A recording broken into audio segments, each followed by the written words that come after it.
Go beyond market headlines to understand the reasons for the day's movers and shakers. And get your portfolio ready for tomorrow. Beaming live from the CNBC-TV18 Motilal Oswal studio.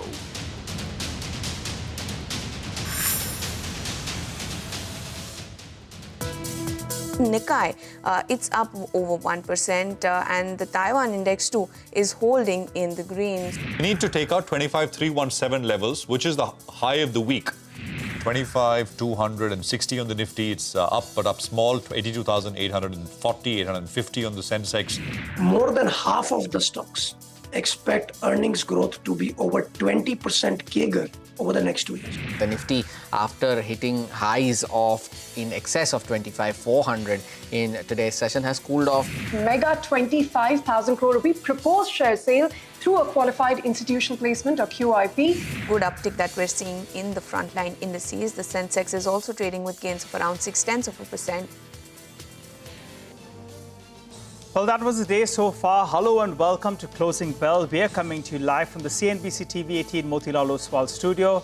I'm Nigel, and my co-anchors will join in just a bit from now. But for the time being, we've got a party going on the Lal Street. Forget about 25,000. 25,500 is here. The Nifty Bank has gone ahead and made a fresh all-time high, clocking that to 57,200 odd mark. And the big boys have come to the party. So you have Reliance Industries, that's holding one end up like a rock. HDFC Bank, the other one that was a little bit subdued, but that in fact has come back into its own after a brief consolidation.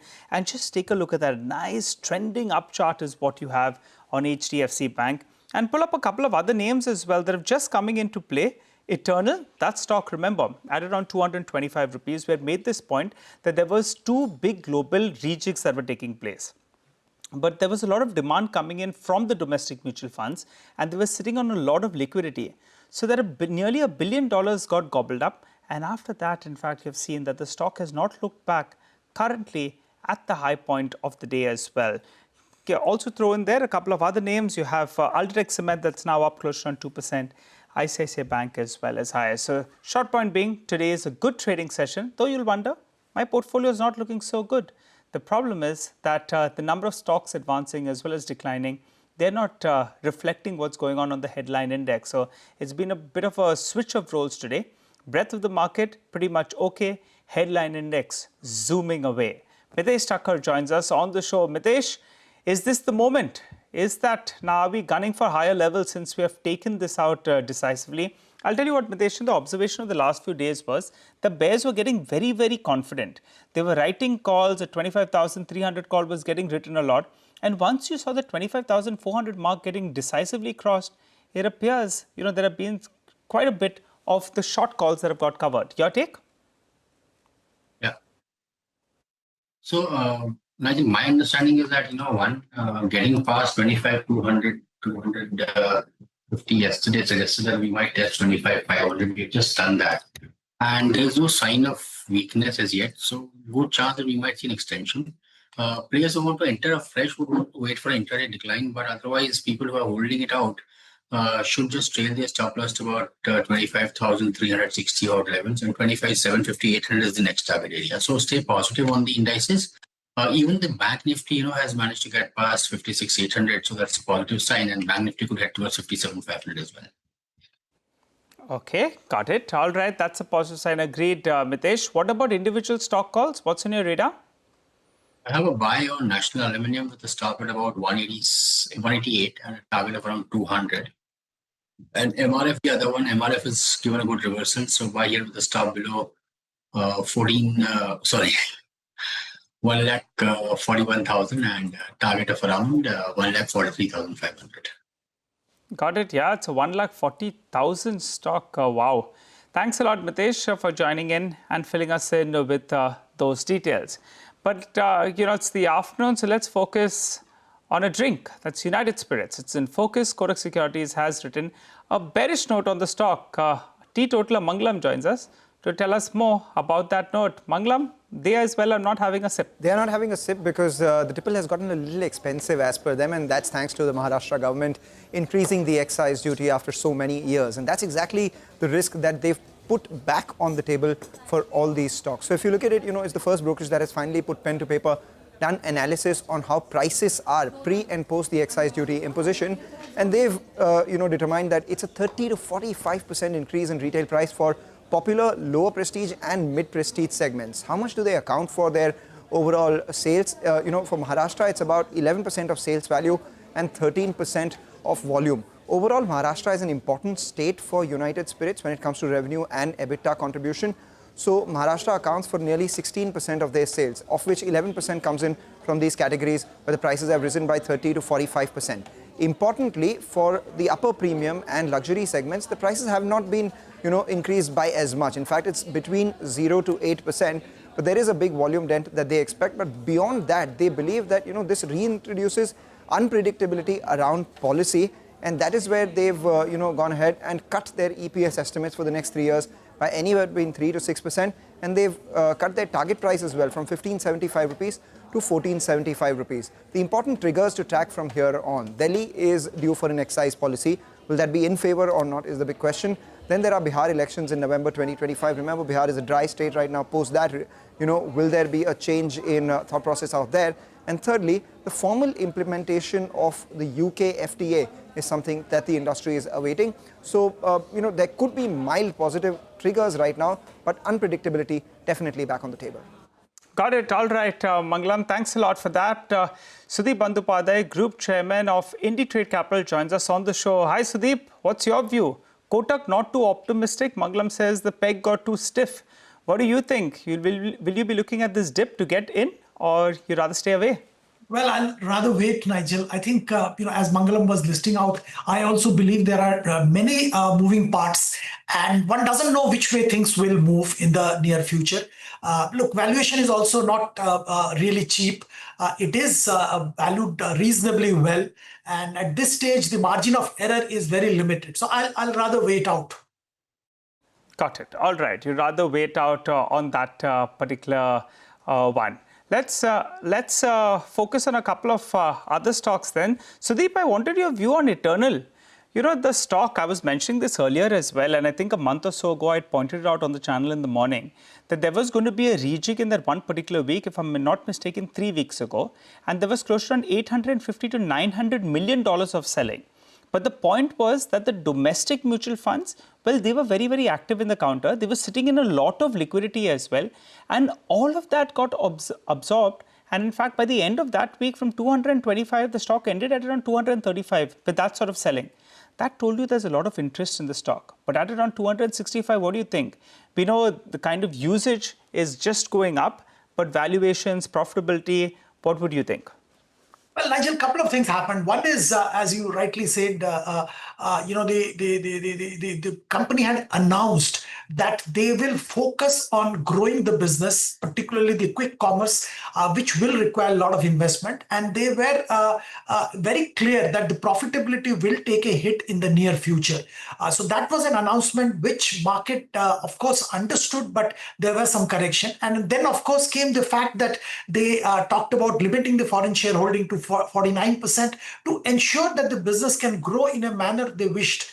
Again, that was a negative, and market kind of assumed that the stock will be under pressure. But I think the fundamentals of the business and the strong demand which the business is witnessing and the leadership position which the company enjoys, I think gives them a unique position. And I strongly even then had mentioned that this is some business where winner takes it all. And they are clearly the winner, whether you look at Q-commerce or whether you look at food delivery. I think they are leaders and their parameters are improving in all these businesses. The second listed company, Swiggy, is a little behind, or why should I say a little far behind them in most of the parameters. So I think if you want to be in this space, I think Eternal is the company to be into. Got it. Okay, all right. Sudeep, the other one that's woken up, and that's the giant, HDFC Bank and Reliance Industries. You're talking about more than 20% of the index that went through a phase of underperformance, but boy, oh boy, they have got their mojo back in style. What's your view on both these two names? Good for more? Well, Reliance definitely is. I think we have been always positive on Reliance, and we have been maintaining our view for last 6-8 months that I think this is a sleeping giant. A lot of opportunities, particularly the value unlocking opportunities, definitely there, and it's a matter of time before it happens. Whether it's a retail or the telecom business, some value unlocking will happen. The other fact which I think is adding to this, the thinking is that the GRMs. I think this quarter we will see a positive surprise on the GRM front, and the business itself, the old business or O2C business, will see a lot of positivity coming back. While the telecom and the retail was giving positive vibes, the O2C, particularly in the petchem side, there were a lot of challenges, but I believe that things are improving there as well. And, the business numbers also will improve significantly. All right, got that. Still positive on Reliance Industries, went through a period of underperformance. And if you just take a look at Reliance Industries as well as the Nifty, year to date, you'll see that Reliance Industries has found its form, and it's found its form in style. The last 6 months have been very, very good for investors in this particular name. But let's get straight to a CNBC TV18 exclusive then. Sources tell CNBC TV18 that the insurance regulator is unlikely to cap commissions. Yash joins us to fill us in with more details and tells us what does this mean and its impact on the insurance sector. Yash, take it away. Well, Nigel, if you simply talk about commissions and expenses of management, commission is a part of expenses of management. There are two things under expenses of management, commission and operating expenses. Now, before FY23, the regulator had caps on individual business commissions like motor commissions, fire commissions, health commissions, so on and so forth. In FY23, the regulator said, let's do one thing, let's remove individual commissions and put a cap on expenses of management straight away, giving insurance companies more flexibility in terms of how much commission they want to pay to acquire any business, and balancing it, still staying under the limit of expenses of management. The fear, as far as the street is concerned, was that this comes under review in FY26, and the regulator might look at bringing that limit back onto commissions. What that would do is that it would restrict business, it would restrict commission payout to aggregators like Policybazaar as well.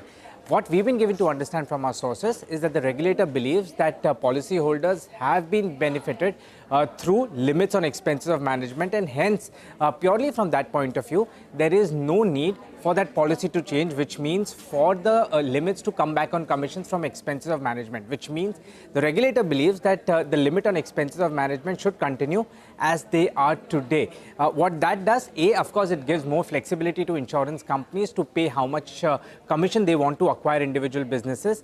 At the same time, it benefits a company like Policybazaar as well, because the commission income is the main income for them. So this is essentially how it works, and exactly why it will be beneficial for insurance companies as well as for aggregators and other distributors.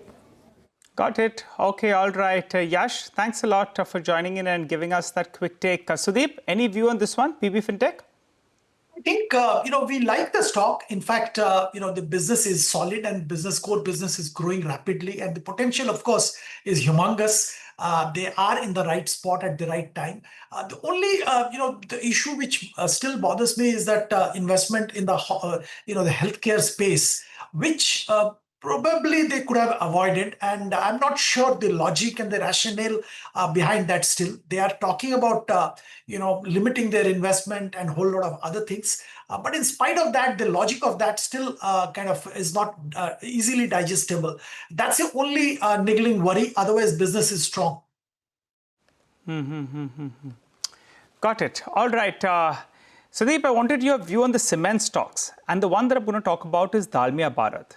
Prabhudas Leather, they have come out with a note on Dalmia Bharat. They've had an interaction with the management, and they maintain their accumulate rating with a target price of 2,273.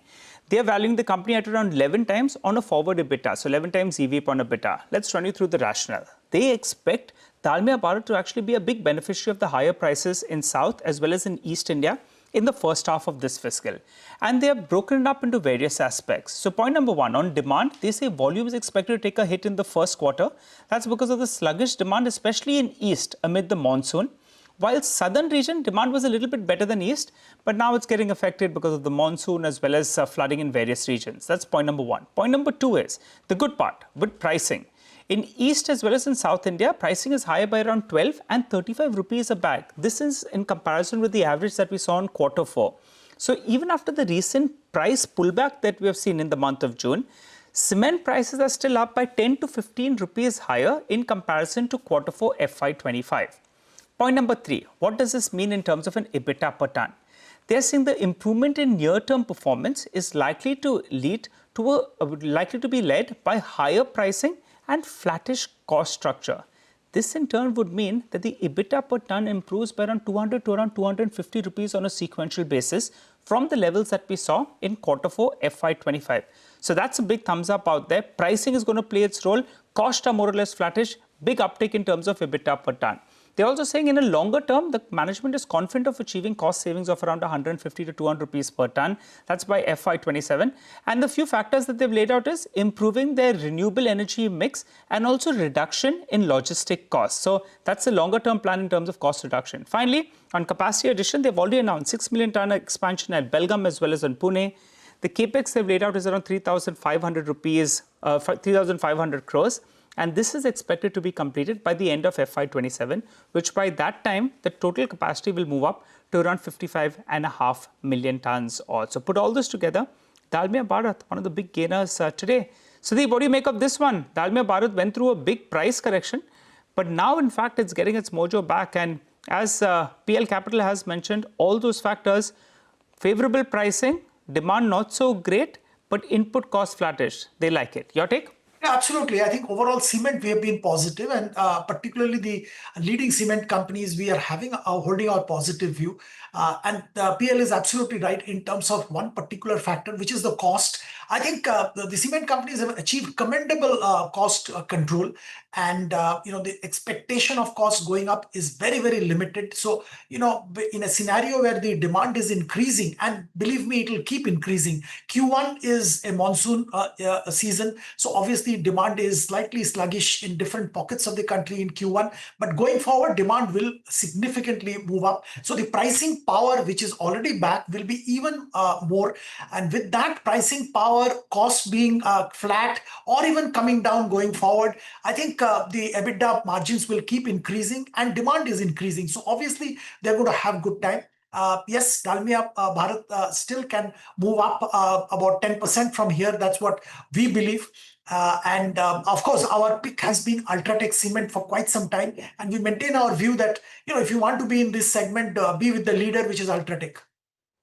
Got it. Okay, all right. You like Ultratech more than any other stock. By the way, keep an eye out on Vedanta. That finally seems to be waking up. So I think we should get Vedanta up for you on the screen. In the first week of July, I understand some of those procedural issues will be coming up for NCLT hearing and the likes. Big move is what you're seeing. It's been a bit of an underperformer in the last couple of weeks. But that one today, it's a pure play on the weaker dollar index, better commodity prices. You've got the special situation that's playing out there. And the promoter entity should be in better shape going by the dividends that they're paying out from Vedanta Limited. And that's why Vedanta Resources will be in far better shape as well. But let's focus on some flashes that were down on the screen for you. A deal seems to be impending in the paint space. Akzo Nobel's on the block, we know that. But Ashwin Mohan from Money Control joins us to fill us in with more details that he's picking up. Ashwin, take it away. Good afternoon. So this is a really big and colorful deal that has been in the works for the past few months. What I'm given to understand from my sources is that Park Jindal-led JSW Paints, which is of course a group company of the diversified conglomerate JSW Group. So JSW Paints and Akzo Nobel NV, we're given to understand from our sources, are likely to shortly sign the final or definitive documents over the next few days. And this is for the proposed acquisition of the majority stake that is held by the Dutch multinational parent in Akzo Nobel India, which is the listed entity. At the end of day's trade on June 25th, the majority stake of 74.76% held by the Dulux Paints maker in Akzo Nobel India was valued at around 10,985 crore rupees, but reports have pegged the deal value at around 9,000 crore rupees. Now remember, Money Control was the first to in fact report back on May 15th that JSW Paints had emerged as the frontrunner in this hotly contested transaction. Clearly, it is now entering the final leg. There were other suitors as well, Advent along with Indigo Paints as well as Pidilite Industries, but JSW Paints has pipped them. What our sources are telling us is that both parties are planning to seal the deal very soon, maybe as early as this week or early next week. And post that, an official announcement can be expected. Keep one thing in mind, JSW Paints is a relatively new entrant in the space. It entered the paint sector in 2019. This acquisition is expected to bolster its presence in the decorative paint segment. And of course, it also stands to benefit from the popular Dulux brand. Also, this proposed acquisition comes at a very interesting time for the entire paint segment, where you have the market leader like Asian Paints, some of the established players like Berger Paints and Kansai Nerolac. They're all facing increased competition from the likes of Birla Opus and other players. So very interesting time for this deal to enter the final stage. Let's wait and watch for the action to unfold in the next few days. Back to you. Got it. All right, Ashwin, thanks a lot for that. We'll have to keep an eye out on that one. JSW Paints likely to soon sign the final pact for Akzo Nobel. Sudeep, before you go, tell us, will this paint a better picture? This has been a deal that's been, long awaited. Finally likely to see the light of day. What's your take? Well, it's an interesting transaction. It's been, as you rightly said, pending for quite some time. So yes, it's good for JSW Paints because they are new in this business, and this acquisition will definitely give them an edge in the at least in the premium end of the market. But having said that, overall in the paint industry, we are very careful. I think the competition is too much, and at this stage, it's better to avoid the paint companies just because of the sheer intensity of the competition which we are witnessing in this segment. Yes, the oil prices coming down will definitely lead to some cost benefits in the near future because there is a lag between the time prices come down and it gets reflected in the P&L of the paint companies. But that benefit will definitely come. But in spite of that, I think the competition is so intense that it's little difficult to predict and enter any of the paint company stocks at this stage. Okay, little tricky, and we're waiting by for that kind of competition that's been intensifying. That's what's led to a lot of them being under pressure. But thanks, Sudeep, for joining in, giving us your view on that particular name. By the way, the stock we just highlighted, Vedanta, that's taken off actually. Vedanta has moved to the high point of the day. I think Hindustan Copper as well. The metals pack itself has come back to life in the last few minutes. All of them moving to the high point of the day. For the time being, we'll slip into a short break. We'll be back. N. J. Kumar from Prime Securities is waiting by.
Welcome back. Well, Nigel was holding up the fort on closing bell. The full team is back.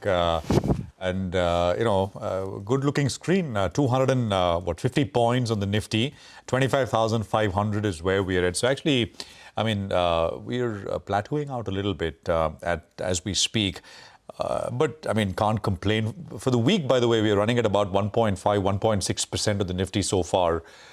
So a little bit of hesitation early on after that ceasefire, but since then, for the last 2 days, pretty solid gains.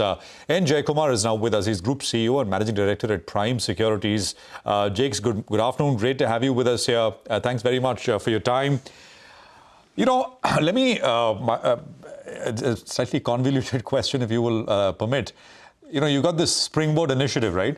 And you are, I know for a fact that you are working with so many smaller companies, startups and the like across a range of industries. Could you use, your read-through across those businesses to look at, I mean, I'm sure that throws up ideas in the listed space as well, right? At the end of the day, the listed space is much more liquid, etc., maybe higher valuation. But anything you can kind of sort of, share, cross-linkages, any ideas you found, any segments which are very exciting in the private markets, maybe you found a play in the listed space? Go on. So I'll tell you, for instance, the FMCG space, it's been a sector that we've pretty much ignored in the listed space. But if rural consumption is indeed coming back, some of the companies that we're raising money for are actually well dovetailed and networked into the rural demand segment. So while consumption itself, as I said, has been expensively valued in the secondary markets, it's possible, and we've not even had growth. So you have many of the multinationals now quoting at 40, 50 times like they've been, but growths are in low single digits.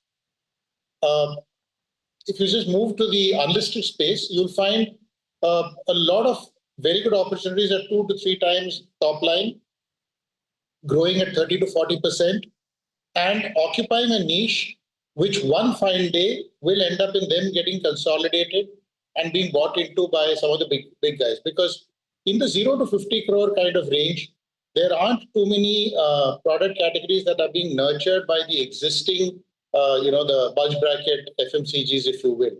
So that's one space we kind of like, where in order to make up for the growth that they lack in the as listed companies, they're able to acquire small niches or small slivers of markets and are able to do so with high growth, which is hugely beneficial for them. They're also cash rich, many of the FMCG plays.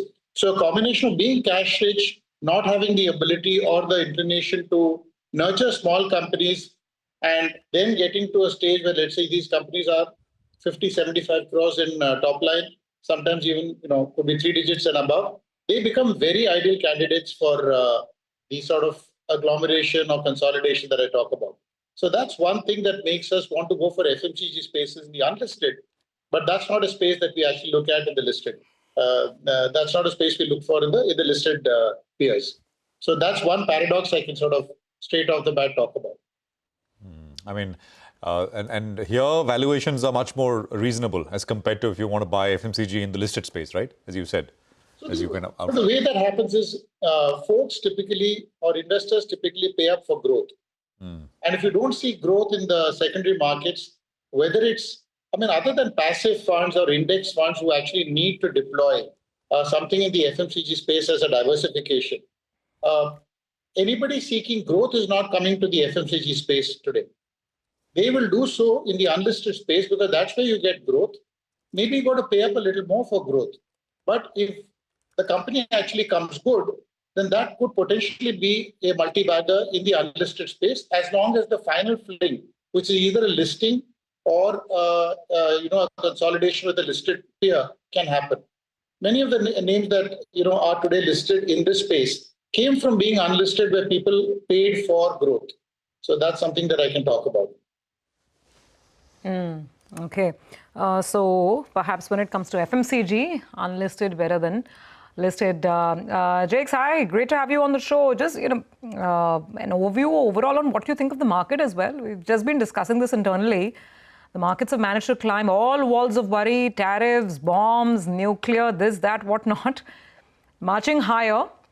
What's the sense? Do you think there's an element of maybe complacency, or is it market wisdom that there's no real disruption in terms of corporate earnings or inflation or anything, even on account of the tariffs so far? Well, all I can say is that there's less and less credibility and less credence given, other than in the immediate 15 minutes, to Truth Social kind of announcements. So I think we've got used to pronouncements and policies being made on Twitter and the social media. But I think the markets are now learning to ignore that, are learning to move on, and are learning to take that volatility in their stride. And especially if you look at the broad directional call, the dollar index, as I speak, is firmly in heading downwards. It's broken its last support at 97. It's now into the 96 handle. The some of the commodities are hitting new 52-week and multi-year highs. Copper, for instance, is at 5.06. So you're talking about a movement away from the dollar, a trend that gets interrupted by wars and stuff like that. But the moment you sort of assume that wartime phenomena at best last for a few days because nobody really wants a war, and once that's out of the window, markets are heading. So the broad directional call is the Indian markets are heading higher. Every dip is being bought into. Every nervousness is being sort of bought into by funds. And while we do see headline numbers of foreigners selling on the secondary markets, but they are big buyers in the primary, in the blocks, etc. So my own assessment is that money is coming into the Indian markets, whether it's FDI or it's FII, but you don't see it on as regular a basis as you should be seeing. The locals are flush with money. They continue to buy into. So it's really the HNIs who have taken a combination of Ukraine, tariffs, and the Middle East to heart and have actually lightened up a lot. And it is that segment of the market which actually makes, very aggressive noises when it comes to prices in stock markets. That large HNI segment is today sitting on cash and is what I would say logically concerned and logically bearish. Therefore, the markets aren't in a mood to oblige them. All right. Hi, Jakes. Since you mentioned the dollar index, and I know you like some commodities, what do you like right now? Vedanta is something I think that you've been quite bullish on. The stock hasn't done much of late, but the parent is getting things in order. And you have a big special situation that's coming up. Has its time come, or is the street concerned about something or the other with regard to the name because of what history has taught them? I don't like to talk about specific stocks, but one of the things about special situations is today the market cap of a large player like Vedanta will get fragmented into 4, 5, 6 different pieces. When that happens, it's possible that a number of institutional folks may actually find that it is dropped away from the radar of meaningfulness, if you will, and therefore many of the pieces will come up for sale. So while you say it's an important piece and it can generate value, but this is the kind of stock which HNI should savor, because the value of individual pieces will be significantly more than the composite whole today. The thesis is not wrong, except the buyers would be HNI and family offices, and not so much, or individual folks who want, let's say, people want an exposure in copper, somebody wants an exposure, let's say, metals, somebody wants an exposure in, maybe the infrastructure part of it, if you will. So it's not as though this is a straightforward slam dunk of a situation for institutions, but certainly for HNIs with high dividend, the parent getting its act together, etc. And it must be, taken with the disclaimer that I would or could possibly have an interest. But this is more a discussion, not so much in Vedanta as the space it is in is actually well linked to a dollar weakness. But the space it is also in is important from the perspective that people who like metals could come into this and this hasn't performed. So from all those perspectives, it's great. But the demerger itself has some inherent issues of market caps post the individual pieces getting listed. And though in the last 1 year, it's showing that the stock actually hasn't moved, they've given dividend of around 40 rupees. So you need to take that into account as well. 40 rupees is the cumulative dividend. And at the point that Jakes is making is currently the market cap's around 1,88,000 crores. They have a debt of close to around 50,000 crores, which is 2.3 lakh crore. And the estimates throw up that on a consolidated basis, they'll do EBITDA of around 45 to around 48,000 crores, which means the stock is available a little south of around 5 times EV upon EBITDA, which is relatively cheaper. Thanks a lot, Jakes, for joining in. We've taken your disclosure on board as well on that name. We look forward to having a chat with you. And one final comment, if I'm allowed to have. Yes, please.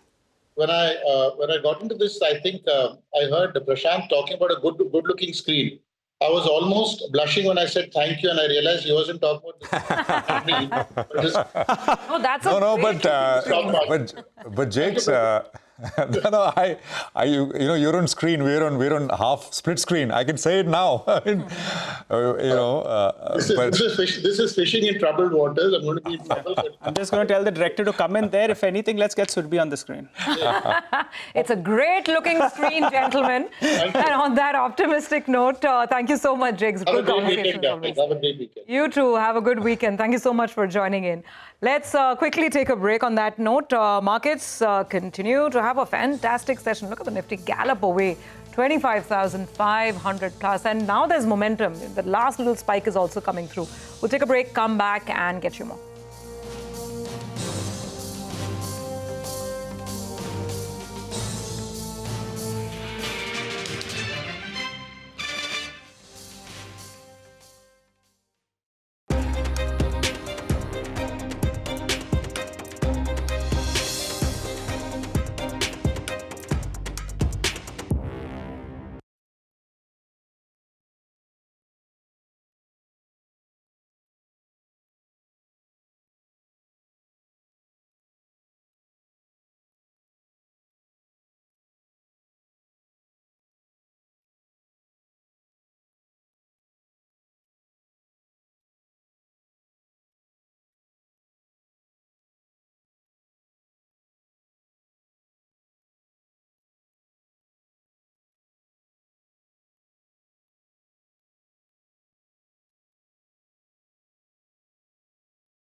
Welcome back. Well, it's that time of the day where we go to D Street Chatter. Nimesh joins us to tell us what's going on there. Nimesh, the expiry goes to the bulls. They'll be feeling good. Ending the series on a high is always a great thing. What's your sense in terms of flows? Absolutely, Nigel. Perfect play to the expiry today.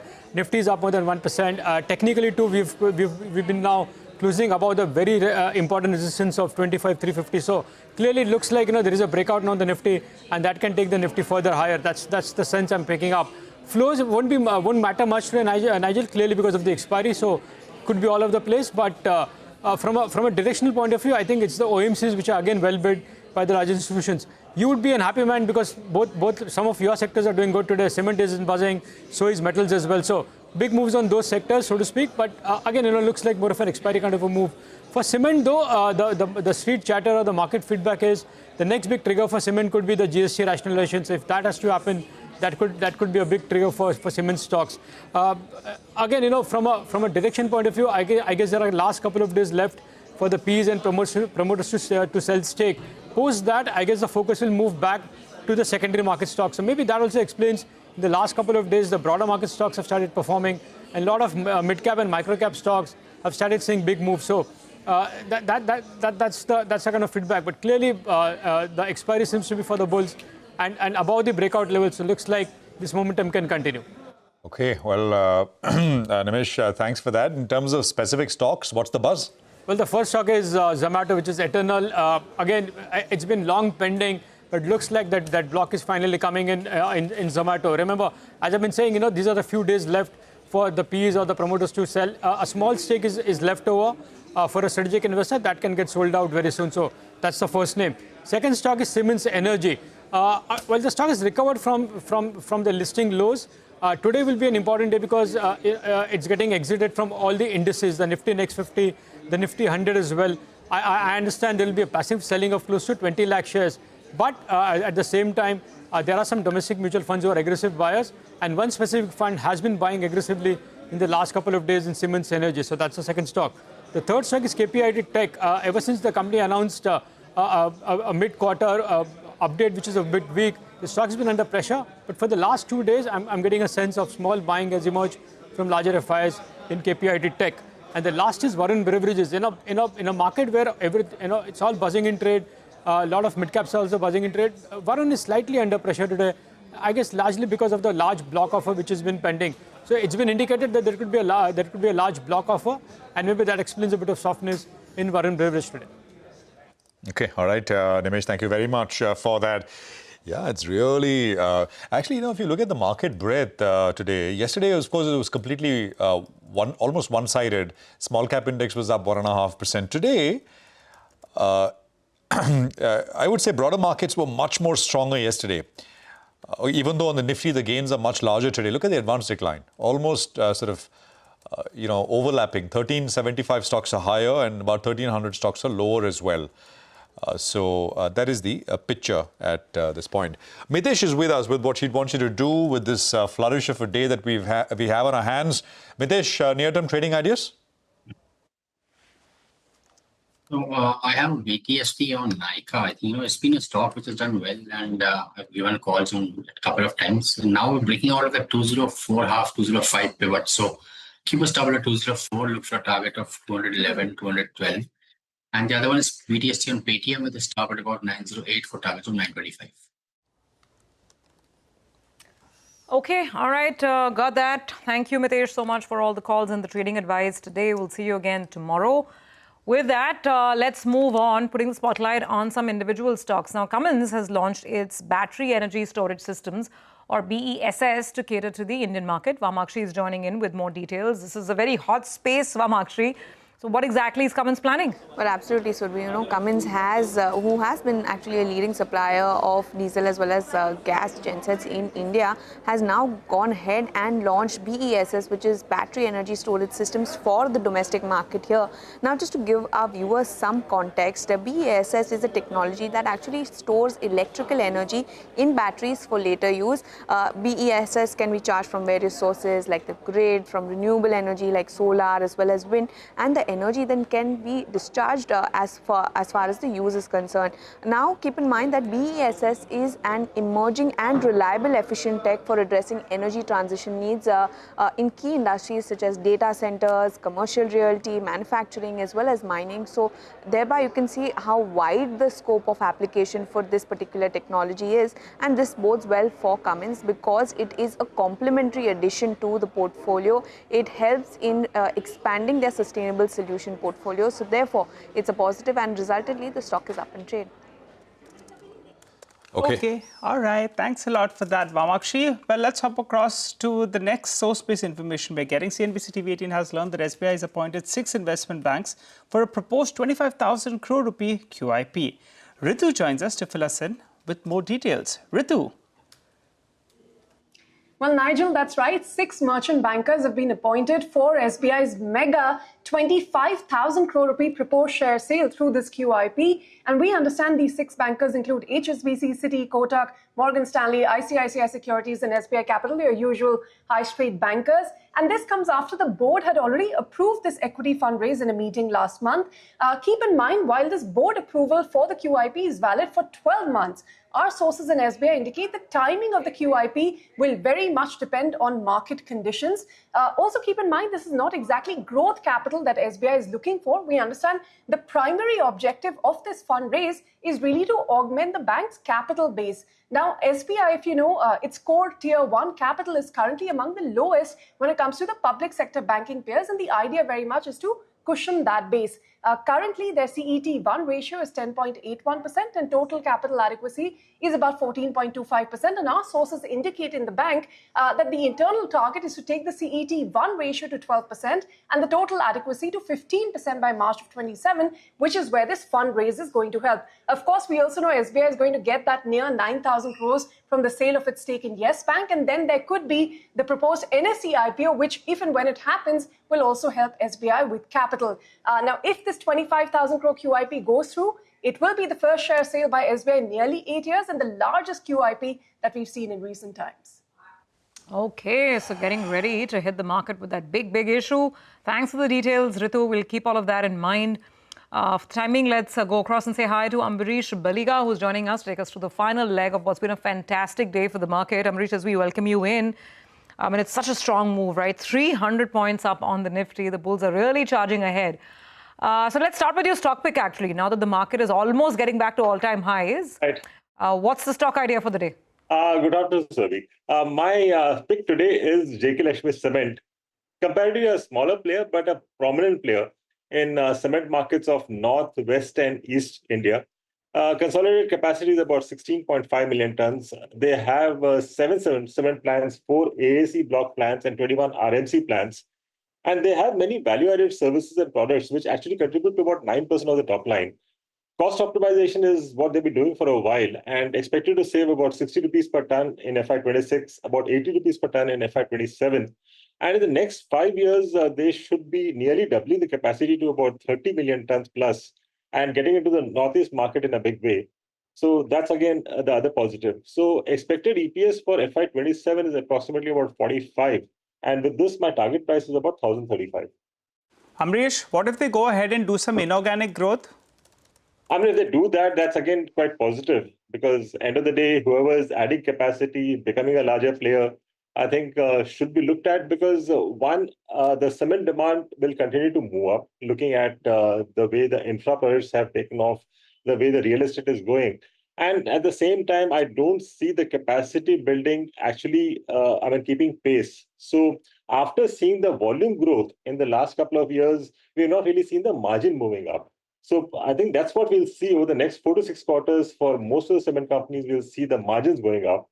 And that's what will be a kicker for us investors because we've not seen really major gains in cement space, but that's what we'll see now going ahead.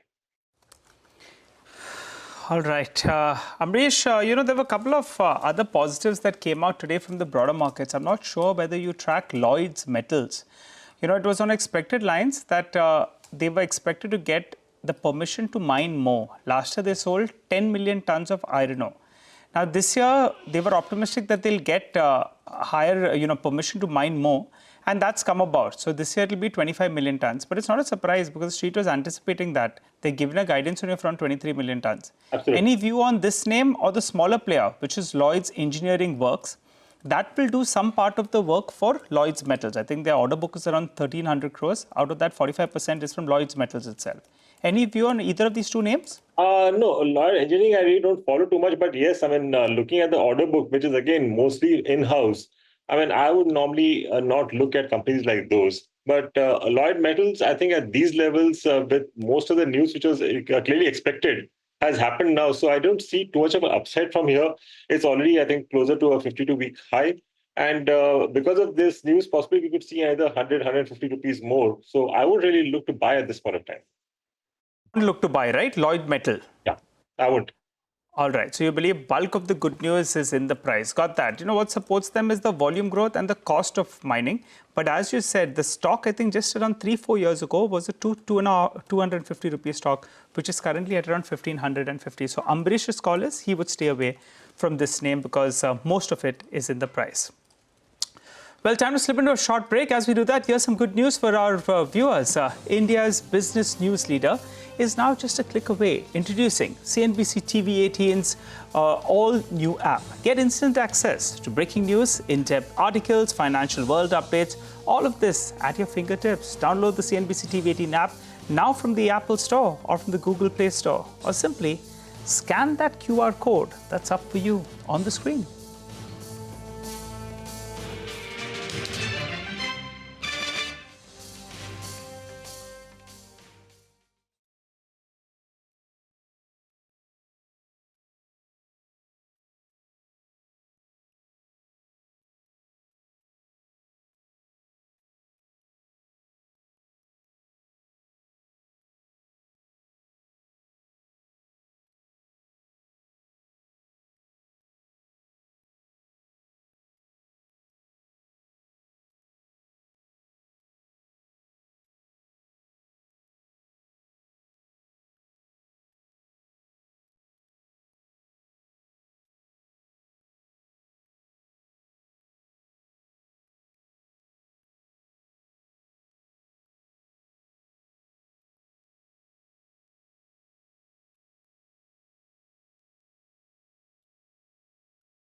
Welcome back. Well, galloping along 300 points higher. That's what we have on the market this afternoon.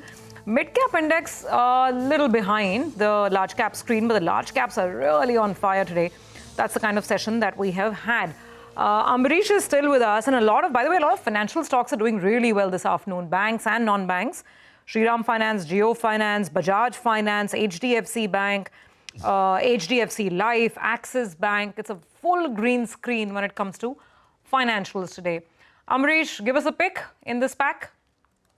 In this pack, there are a couple of picks. After a long time, again, HDFC Bank, again, it will benefit from this sale of equity in HDB. And at the same time, stocks like ICICI Bank in the PSU space, SBI, BOB, PNB, which again hasn't really performed too well in the recent past. I think that's another pick as far as I'm concerned. But nothing much in NBFC, but mostly into banks. Amrish, any view on Tube Investments? It's up close to 5% after a while. It's come on the radar. Yeah, but I really can't comment on this group since my brother is an independent director with that group. Okay, all right. Taken that on board. What about a couple of other names? UPL, the street is fretting something on this name. And that's why earlier this morning as well, the stock was down, I think, 3% in the first 30 minutes itself. There were some on the street that were bullish. At around this 600-700 rupees, they were saying how much of the bad news is in the price. Even after various restructuring and all sorts of things, repaying debt, the street is not willing to give it a value. What's your take? I think the debt burden, which I think is a major negative. And at the same time, every time when the earnings are being declared, there's an expectation that the worst is behind and things should improve going ahead. But again, we have, hardly got any positive surprises from this group. So again, I don't see this stock going much beyond 700. I think that's where it gets stuck. So as traders, I think one could look at buying at closer to about 600, 610, and looking at an upside of about 670, 680. But for an investor, I think like an investor could really get tired. Waiting to see this stock perform. Look at something like a Pakka Packaging, for 14% higher. That's P spelled P-A-K-K-A. On the NSE, we can pull it up. I remember SBI Mutual Fund picked up about an 8% stake sometime back. It was the talk of the town back then, but really a big fall. 360 levels back in December of 2024. It fell to about $150. And from there, it's making a bit of a comeback. I don't think we've still found P-A-K-K-A, if we have it, on BSE or NSE. Anyway, I don't think we'll add that to the list of stocks we can show. Nuvama is up 5%, 7908. That's doing well after a while, I think. And Hindustan Copper is another name, 5%. Lots of action actually. But it's, I would say, in the intensity and volume of the broader market action, it doesn't match to what we saw in terms of trade and what we had yesterday. MobiKwik, FirstCry, etc. Of course, we've been discussing earlier on as well. On the downside, lots of names, but Infibeam is the big one. But again, it's a small stock now. But third largest volume-led loss on the NSE now, 17% cut. Any thoughts on Wockhardt? This again has been one of those rocket moves, Amrish. I know you typically don't like to look at these kind of names. You've already done very well. You try and find stuff which is done poorly and is ripe for a bit of a turn. But any thoughts here? No, I really don't track Wockhardt very extremely, so it's difficult for me to say anything about it. Do you track a company called Panacea Biotech, Amrish? No, even that, unfortunately, I don't track. I see. Got that. No problem. I don't know if Nigel has already asked you about defense. Anything on your radar? Or again, too hot to handle? No, it's. The valuations are a bit too high, and I would say that possibly execution could be an issue going ahead. Because sort of orders which they have got, I don't think their capacity can really take care of the order flows which you have seen. And the market, unfortunately, has only discounted the order flows. They are still not discounted the execution risk. I mean, we have seen that execution risk as far as HL is concerned, and when that came to the fore about the Tejas delivery, the stock had corrected again. From there, it's moved up because it's more of sentiments which are playing on the defense. I mean, if you're talking of the next 5-8 years, yes, I mean, you need to be positive on the defense stocks, but then at a price. So at these levels, I'm finding them quite expensive from an investment perspective. But for a trader, clearly, I think it's in their favor. The momentum is on with so much of geopolitical issues which we are seeing. I mean, there would be interest continuing in defense, but I would possibly stay a bit cautious as an investor. Okay, all right. Amrish, thank you very much for all the perspective today. We'll quickly recap what's been a fantastic day for the bulls. Look at the market go, 25,549.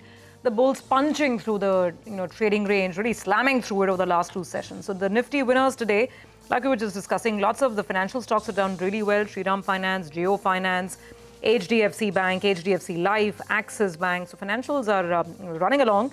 Global facing stocks, particularly metals, very, very strong today. Tata Steel, Hindalco, the gains are almost 3% on these.